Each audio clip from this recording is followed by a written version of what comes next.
Time is approaching quickly where we're going to need to do our complex lighting assignment, and I wanted to show you at least one idea of how to set this up. So for the assignment, one of your requirements is that there's something reflective, and another requirement is that there's something that light will pass through. So I went to Target and just walked down the aisles until I found something in this can of Monster. I don't know if you can see it very well, but it's very reflective on the parts that aren't painted. And then there's just a glass with water in it, and we have some fake plastic ice cubes in there next to it. Then I've got on a piece of black plexiglass that's a very shiny, brand new, not scratched up piece of black plexiglass. So when you come in, be really careful with our plexi. It's fragile. It scratches very easily. All right, so what I did is I set up two lights. Both lights are going to hit the background to a certain extent, and here's one over there. You notice that it's got a blue gel on the front, this little piece of plastic on the front. It's going to partly hit the background. Then I've got another one over there, and it's got a red gel on it. So we have some kind of cross light going on there with different colors. And so when I take this shot, it comes through like this. So let me turn off my guides and grid so you can see that. All right, so it doesn't look fantastic video of the screen, but it's okay. I'm kind of happy with how it is. I got my reflections, got my colored gels, got my complex lighting. But what I want to show you really is not this. I want to show you the effect that diffusion has on your shot, especially when you're using hard light like this. So let me go move these. I've got a couple of diffusion sheets, and they were out of the way just now so that you could see the without version. But I'm going to put them in place, and then I'll show you how it looks with them in place. All right, so I've come around the back now. There's the camera over there. Here is my blue light back there, and it's shining into this diffusion material, which is angled in the set towards the front. And the other one is over here, and the red light is going to hit that diffusion material right there from both sides.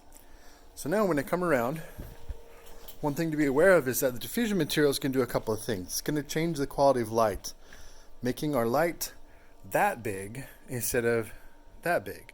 So the relative size of our light source is changing, which is going to make it much softer. But it's also going to eat up a little bit of our light output.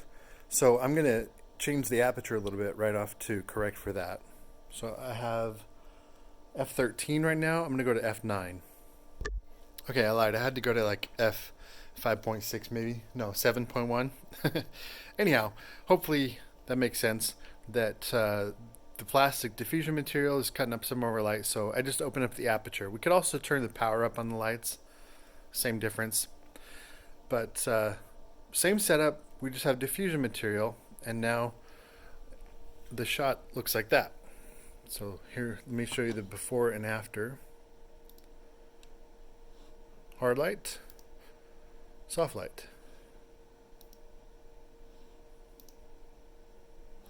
Maybe a little darker looks good. Yeah, like that. Okay.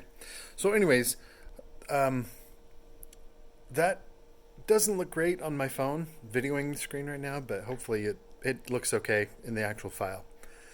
But that is just a quick overview of one thing that you can try to do on this complex lighting assignment, to include reflective materials, reflective surfaces, things that light passes through, colored gels, and so on. But be creative.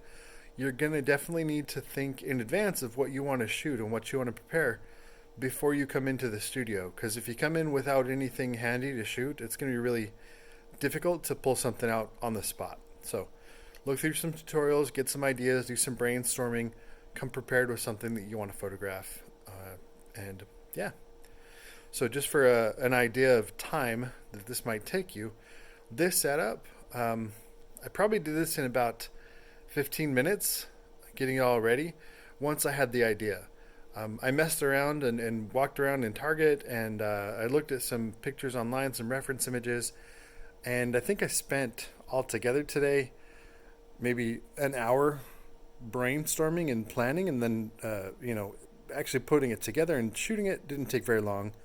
Of course, I know where everything is in the studio, so I have a little advantage, but I'll help you guys with that when you get to it.